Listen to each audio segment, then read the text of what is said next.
बिस्मिल्लाहिर्रहमानिर्रहीम। स्टेज पे तशरीफ़ फरमा हमारे हैदराबाद से आए हुए मेहमान जनाब महमूद इंजीनियर साहब, हमारे पार्टी के कौसा ब्लॉक प्रेसिडेंट अजीज़ुर रहमान साहब, हमारे मुमरा हल्के के यूथ प्रेसिडेंट शोएब डोंगरे साहब, और आपके मोहल्ले के आपकी जान हमारे मुशीर भाई, हमारे रुखसार भाई, और मेरे घरों पे बैठकर सुनने वाली तमाम इज़्ज़तदार माँ बहनें, मेरे सामने मौजूद मेरे सारे बुजुर्ग, मेरे नौजवान भाइयों, अस्सलाम वालेकुम व रहमतुल्लाहि व बरकातुहू।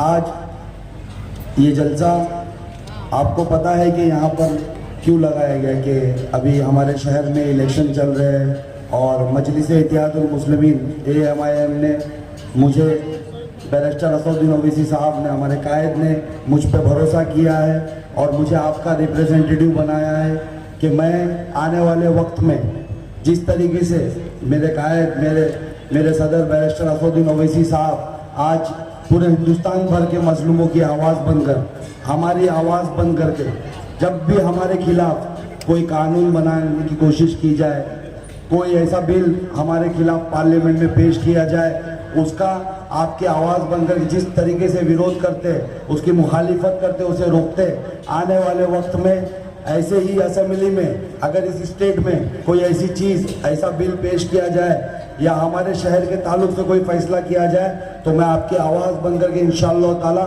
उसी तरीके से उसे रोक सकूं। इस वजह से मुझे आज यहाँ से मौका दिया गया है। आप जानते हो बेहतर तरीके से कि आज 15 साल से हमने शहर के बाहर वाले को मौका दिया और 15 सालों में हमें क्या मिला। अरे जो 15 सालों में अगर यहाँ मजलिस का एक तस्वुर करिए, अगर आज मजलिस का जिम्मेदार यहाँ पर होता 15 साल से, तो आज यहाँ पर आपके शहर से, आपके घर से, हर एक मोहल्ले से मैं बोल रहा हूँ, आपके घर से इंशाअल्लाह ताला हर बच्चों को फ्री तालीम हासिल होती। म्यूनसिपल कॉरपोरेशन की तरफ से आने वाली हर एक स्कीम, हर एक वो ज़मीन जो मेरे शहर को दी गई थी आज से 15 साल पहले, जहाँ पर आज जिसे हमने मौका दिया उसने कब्जा करके बैठा है, उसके लोगों ने कब्जा करके बैठा है। आप यकीन जाने आज वहाँ पर वो इमारतें तामीर बन चुकी होती, वो स्कूलें बन चुकी होती, वो कॉलेजेस बन चुके होते और हाँ हमारे घर से बच्चे वहाँ फ्री तालीम हासिल कर रहे होते। क्या आपको नहीं लगता कि हमसे कुछ गलत फैसले कर दिए गए? आपको नहीं लगता कि 15 साल हमने शहर के बाहरी को एक मौका दिया ये सोच करके कि वो सेकुलर होगा, वो हमारी आवाज़ बनेगा, हमसे उसको 15 साल देना, 3 बार मौका देना, हमसे गलती हो गई। मेरी माँ बहनें यहाँ ज़्यादा मौजूद है। क्या आपको नहीं लगता कि आज आपके बच्चे, मैं आया था 2 दिन पहले भी इस मोहल्ले में आया था, पीछे कुछ लोगों ने मुझे बुलाया था, मुझे बड़ा अफसोस हुआ जब उन लोगों ने मुझे बताया कि साहब भाई आज हमारे यहाँ के बच्चे यहाँ से 1.5 किलोमीटर दूर, 2 किलोमीटर दूर MMLE में जो स्कूल है म्यूनसिपल कॉरपोरेशन का, वहाँ जाते हैं और आप यकीन जाने सिर्फ इतना दूर जाना पड़ता है।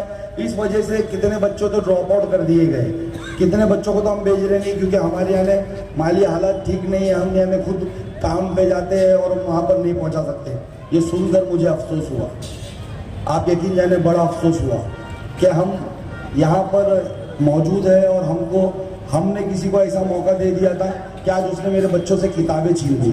और उन्होंने मुझसे जब कहा कि कुछ बच्चे इस दर से जो पढ़ाई नहीं कर पा रहे, उन्हें गलत आदतें लगा दी गई हैं, आज वो नशे में मुलविस है, आज उनको नशे में घेर लिया है, तो मुझे इतना अफसोस हुआ कि ये क्या हो रहा है मेरे शहर के साथ। आज हमारे लोगों के हाथों से किताबें, हमारे बच्चों के हाथों से किताबें छीन ली गई और उनके हाथों में नशा दिया जा रहा है। इसके जिम्मेदार कौन है? आप सोचिए, इसके जिम्मेदार कौन है? इसके जिम्मेदार हम कहीं ना कहीं हम खुद तो नहीं? क्या आपको पिछली बार हम लोगों ने नहीं कहा था कि इसको मौका मत दीजिए? हमने 2 बार मौका दे दिया है। इसने 2 बारों में, एक बार जब हमने पहली बार मौका दिया था, इसने हमारे शहर को मिलने वाला कब्रिस्तान चोरी कर लिया। दूसरी बार हमने मौका दिया, इसने हमारा स्लाटर हाउस चोरी कर लिया। ये बाकी सब जमीनों पे नजर गाड़े बैठे हैं। हमने नहीं कहा था आपको? तीसरी बार अगर इसको मौका दिया तो ये बड़ी मुसीबत हमारे सर लाएगा। और आप यकीन जाने, तीसरी बार जब हमने इसे मौका दिया, स्टेजों पे से जब इसने बड़ी बड़ी बातें की कि मुझे मौका दो, मैं टोरेंट को इस शहर में नहीं आने दूंगा। आपको याद है ना, टोरेंट 2020 में इस शहर में आई, क्या आज टोरेंट से आप लोग परेशान नहीं है? अरे मैं आप लोगों से बातें कर रहा हूँ, मुझे जवाब दीजिए, क्या टोरेंट से आज आप लोग परेशान नहीं है? क्या टोरेंट से आप ज्यादा बिल नहीं भर रहे?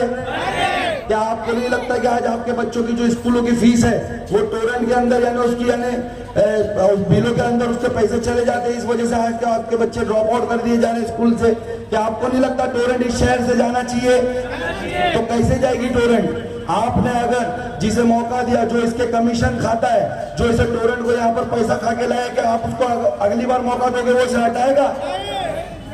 आप मुझे मौका दीजिए, इंशाअल्लाह ताला। आपने देखा जब टोरेंट 2019 में इस शहर में आ रही थी तो यही वो आपका बेटा था जो मुंब्रा स्टेशन पर 3 दिन भूख हड़ताल किया और टोरेंट को इस शहर में आने से रोका, क्योंकि मैं जानता था जो तकलीफों से आज आप गुजर रहे ना वो तकलीफ मेरे शहर में आएगी। हमने भिवंडी का सर्वे किया था, हमने देखा था कि वहाँ किस तरीके से हमारी लूम इंडस्ट्री, हमारे भाइयों का रोजगार इस टोरेंट की वजह से उजाड़ दिया गया, किस तरीके से वहाँ लोग परेशान हैं, किस तरीके से मेरे भाई वहाँ जेलों में बंद है सिर्फ इस टोरेंट की वजह से। इस वजह से 2019 में 3 दिन मैंने भूख हड़ताल की थी और टोरेंट को इस शहर में आने से रोका था। लेकिन फिर उसके बाद 2019 के इलेक्शन हुए, इलेक्शन में ये पाखंडी ये झूठा स्टेजों पे चढ़ा और आपसे वादा किया नहीं मैं अगर जीतूंगा तो मैं टोरेंट को नहीं आने दूंगा। आपको पता है आज मैं देख रहा हूँ उसके वीडियोस, वो खड़े होकर के यानी कह रहा है स्टेजों पे से टोरेंट मैंने नहीं लाया, टोरेंट बीजेपी ने लाई। आपको लगता है वो सच बोल रहा है? आज तक उसने कोई चीज सच बोली है क्या? आज तक उसने जितने वादे किए वो कभी सच हुए? तो आप बताए कि आपने उसको नहीं कहा था आपको उसने तो मैं तुम्हारे शहर के अंदर 1 विंडो ऑफिस लाऊंगा, कहा था कि नहीं भाई? क्या उसने आपसे ये नहीं कहा था कि मैं आपके शहर में स्लैटर हाउस लाऊंगा? क्या उसने आपसे ये नहीं कहा था कि मैं आपके शहर में हज हाउस लाऊंगा? क्या उसने ये नहीं कहा था कि 2020 से पहले मैं चौपाटी बना के दूंगा? इसमें से क्या वादा पूरा हुआ? एक भी नहीं। और आज खड़े होकर के कह रहे हैं कि टोरेंट मैंने नहीं लाया, बीजेपी ने लाई। मैं आज आपको सच बताने आया हूं, टोरेंट इसी ने लाया है। आप सोचिए, आप समझिए, इसके झूठ को समझिए। 2019 में ये जीता, जवाब देते रहे भाई, 2019 में ये जीता, 2019 में एमडीए की सरकार बनी, 2019 में ये मिनिस्टर बना, टोरेंट 2020 में आई। एमडीए की सरकार 2.5 साल थी ना, 19 से लेकर के 2022 तक थी ना, तो कैसे बीजेपी ने लाई? सरकार में तुम थे, इख्तियार में तुम थे, हमसे वोट लिए, हमारे वोटों से एमएलए बने, उसी वोटों के बेस पे तुम मिनिस्टर बने और जाके टोरेंट की दलाली करने लगे, टोरेंट को मेरे शहर में लाने लगे। और आज तुम खड़े होकर के झूठ बोलोगे और ये सोचोगे कि हम तुम्हारी बातों पर यकीन करेंगे। क्या आप उसकी बातों पर यकीन करोगे? क्या आपने नहीं देखा जब टोरेंट इस शहर में आई, मैंने उसके खिलाफ धरना प्रदर्शन किया, मैंने उसको आने से रोका। टोरेंट आने के बाद जब मुझे पता चला कि टोरेंट मेरे शहर के लोगों पर जुल्म करने वाली है, आपको पता है मैंने टोरेंट के खिलाफ जैसे ही भूख हड़ताल डाली, आजाद मैदान में डाली कि मैं वहां बैठूंगा जब वहां असेंबली होगी, और जब ये असेंबली के अंदर मौजूद होगा तब मैं वहां भूख हड़ताल करूंगा और वहां जाके उन मिनिस्टरों से पूछूंगा कि तुमने हम पे जुल्म क्यों किया, तुमने हमारे शहर पे जुल्म क्यों किया। आज मेरी माँ बहनें परेशान है, आज मेरे बुजुर्ग परेशान है, आज इसके बिलों से मेरा हर घर परेशान है, तुमने जुल्म क्यों किया? तुमको पता है उसने क्या किया मेरे साथ? मैं बेगुनाह था, मैंने वहां भूख हड़ताल का लेटर डाला और यहाँ मुझ पे झूठे केस बना करके मुझे शहर से बाहर कर दिया गया। क्यों बाहर कर दिया गया? क्योंकि मैं आपके लिए लड़ रहा था, मैं आपके लिए बात कर रहा था कि टोरेंट यहाँ नहीं चाहिए। फिर जब मैंने शहर से मुझे बाहर किया गया, जब मैंने वो केस वापस करके वो शहर में आया, एक अकेला मैं शख्स हूँ हिंदुस्तान के अंदर जिस पर 2 झूठे केसेस बनाए गए 2 सालों में, और मुझे शहर बदल कर दिया गया। आपको पता है शहर बदल करते वक्त मुझसे क्या क्या शर्तें रखी जा रही थी? मुझे इसके दलाल लोग, ये तो खुद पहले दलाल, ऊपर से इसके नीचे जो इसके दलाल लोग हैं मुझसे आकर कह रहे थे कि भाई तुम टोरेंट के खिलाफ मत बोलो, तुम इस शहर के कब्रिस्तान के लिए मत बोलो, तुम इस शहर के स्लैटर हाउस के लिए मत बोलो, तुम जो इस शहर का हॉकर जोन जो ये खा रहे उसके खिलाफ मत बोलो, तुमको बहुत पैसा मिलेगा। मुझे ये कहा जा रहा था तुम्हारी ये शहर बदली रोक दी जाएगी, तुमको तड़ीपार नहीं किया जाएगा, तुमको बहुत पैसा मिलेगा। मैंने उनसे कहा कि सुनिए, आज आप इसकी दलाली करने आए हो, कल अल्लाह तुमसे पूछेगा। सैफ पठान वो नहीं जो अपनी नस्लों का सौदा करे और तुम्हारे ऐसा गाड़ी और बंगले बनाए। सैफ पठान इस शहर का बच्चा है, ये शहर मैंने हर वक्त कहा है कि शहर मेरा घर है, ये मेरा घर है। और मेरे जितने भी यहाँ लोग मौजूद है ना, ये जो औरतें यहाँ बैठी है मेरी माँ बहन है, और ये जो नौजवान यहाँ मौजूद है मेरे भाई है। मैं बोला मैं इनके साथ गद्दारी नहीं करूंगा। अरे तुमने इन पैसों को रखो, तुम्हारे इन पैसों को हमारे जूती के नोक पे रखते हैं हम। मैं शहर बदली कबूल कर लिया। मेरे 1.5 साल की बच्ची को लेकर के मैं पूरे 12-13 महीना भटका, 13 महीना मैं शहर से बाहर भटका। कभी मैं पूना गया, वहां मुझे पता चला कि मेरी जान पे हमला करवाने वाले। वहां से मैं हैदराबाद गया, हैदराबाद रहा, लेकिन यकीन जाने मैंने मेरी आने वाली नस्लों का सौदा नहीं किया। आज मैं किनसे जुड़ा हूं? आप जाने मैं बैरिस्टर असदुद्दीन ओवैसी साहब से क्यों जुड़ा हूं, आज मैं अकबरुद्दीन ओवैसी साहब से क्यों जुड़ा हूं? अरे फख्र होता है मुझे ये कहते हुए कि आज वो मेरे लोगों की आवाज है। मैं कोशिश करता हूं कि मैं उनके साथ जुड़ करके मेरे शहर के लिए कुछ कर सकूं, मेरे शहर के लिए कुछ यानी चीजें ला सकूं। मैंने शहर बदली कबूल करी, मैंने इनकी गुलामी नहीं कबूल करी।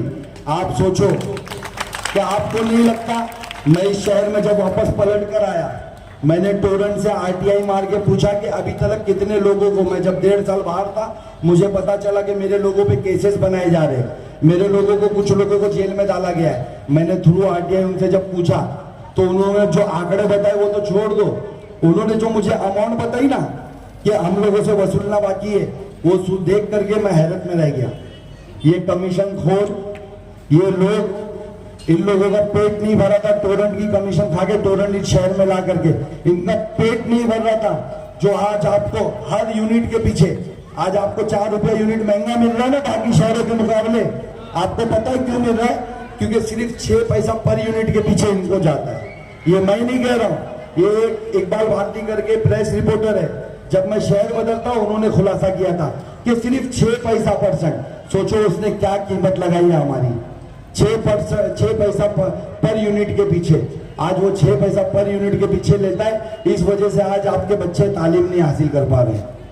आज वो 6 पैसा पर यूनिट के पीछे लेता है, इस वजह से आज हमारे घरों में, मैं जानता हूं कितने घरों में फाके निकाले जा रहे हैं। हमारी माँ बहनें शर्म से बाहर नहीं बोलती, हमारे भाई शर्म से बाहर नहीं बोलते। अरे कहां से भरेंगे हम बिल? महीने का 4-4, 5-5 हजार बिल आ रहा है, कहां से भरेंगे? मेरे शहर में 70% लोग, आबादी के परसेंटेज के हिसाब से एक मिडिल क्लास के नीचे, वो 10,000 15,000 की रोजगार कमाने के लिए यहाँ से वीटी तक सफर करते हैं। रोज सुबह उठ करके ट्रेन पकड़ करके, जानों का रिस्क लेकर के वीटी तक जाते और 10 से 15,000 कमाते। वो कहाँ से 5,000 का बिल भरेंगे? जब मैंने देखा, वो जब आरटीआई से मुझे जवाब मिला और मुझे पता चला कि 400 करोड़ रुपया बकाया, ये सुन लीजिए, 400 करोड़ रुपया बकाया आपसे वसूलना बाकी है, अभी उन्होंने मुझे लिख कर दिया। जब मैंने बैठ करके मैं और मेरी टीम ने कैलकुलेशन किया तो हमको पता चला कि हर एक घर से 2 लाख रुपया वसूला जाएगा। क्या आप यहाँ बैठे जो जितने भी मौजूद है, जितनी पर्दानशी मेरी माँ बहनें अपने घरों पे मौजूद है, जो बुजुर्ग भी यहाँ पर मौजूद है, जो मेरे नौजवान भाई जो यानी यहाँ से पीटी जाते कमाने, क्या आप 2 लाख रुपया भर सकते थे? लेकिन आपसे वसूला जाता।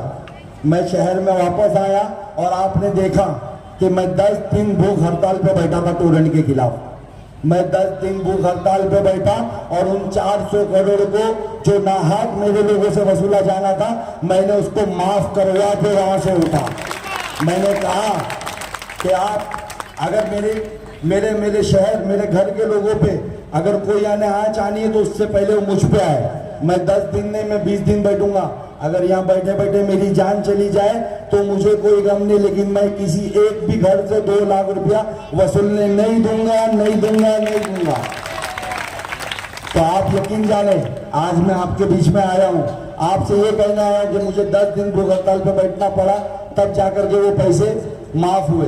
अगर यही इख्तियार आज जो आपने इनके हाथ में दिया, अगर आज मेरे हाथ में होता ना, तो टोरंट इस शहर में नहीं होती। तो इस बार टोरंट को हटाने के लिए मुझे एक बार मौका दे। क्या मेरी माँ बहनें मौका देगी? क्या मेरे भाई मुझे मौका देंगे? एक बार हाथ उठाकर बोलिए, क्या आप मुझे मौका देंगे? आप मुझे मौका देंगे ना? क्या ये आपको आकर के, अगर अभी मैंने सुना है कि बहुत इन लोगों ने जो हम लोगों से लूट के खाया है, जो हमारी जमीनें बेचकर इन लोगों ने खाया है, जो टोरंट की दलाली करके इनने खाया है, उसमें से कुछ पैसे बांट रहे जगह जगह जा करके।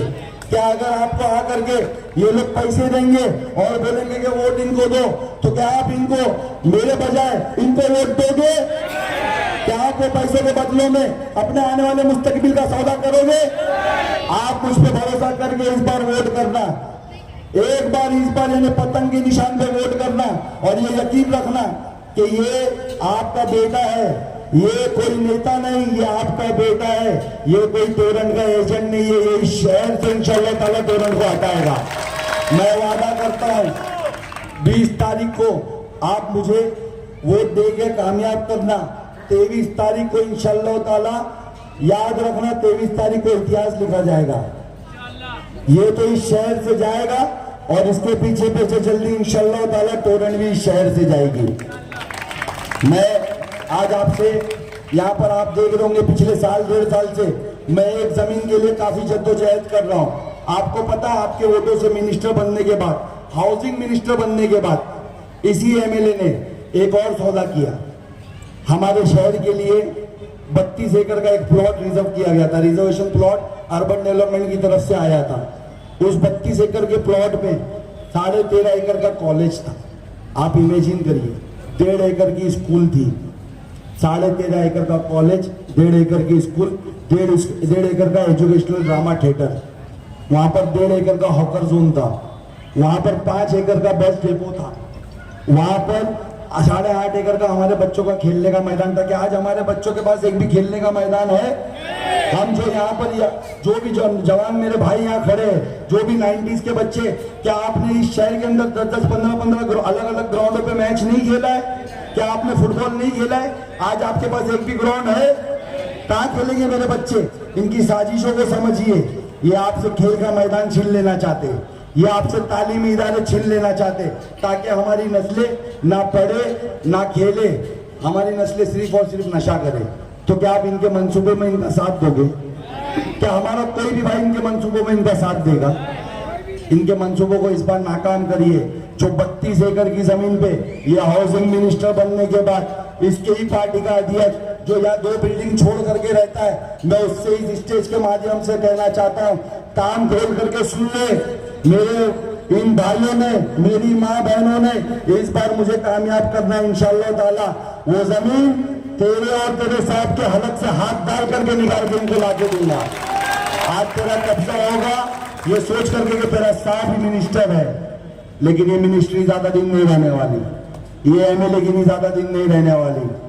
क्या कहा उसने जब उसने सुना कि आपका बेटा हर तरफ ऐलानिया तौर पे कह रहा है कि तोरण मुझे मौका दो, मैं तोरण को इस शहर से हटाऊंगा, तो उसने क्या कहा पता है आपको? स्टेज पे आके, मुझे मौका दो, मुझे वापस से एमएलए बनाओ, मैं मिनिस्टर बनूंगा सरकार बना करके, और मैं तोरण की मीटर चेंज करूंगा। आप सोचे 15 साल का जो विधायक था वो वापस से कह रहा है कि मुझे वापस से विधायक बनाओ, मुझे सरकार मेरी बनने दो, मैं उसमें मिनिस्टर बनूंगा और मैं आपके मीटर चेंज करवाऊंगा।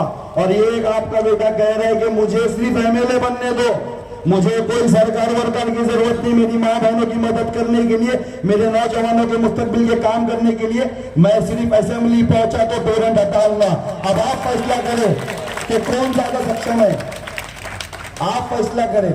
इसने क्या कहा कि मुझे वहां पर बजट नहीं दिया जाता।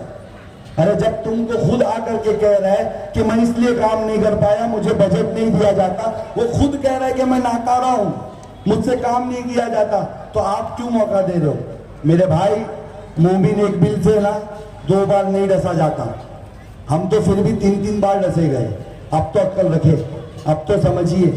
आज आप देख रहे हो किस तरीके से ये तो हमारे पे मुसल्लत था ही, आज इसका जोड़ीदार जिसको हम लोगों ने एक नाम दिया, मेरे भाई आपको नाम बताएंगे, ये दोनों का नाम क्या है मेरे भाई? एक का नाम है तारा, दूसरे का नाम है सितारा। ये दोनों कभी साथ में थे।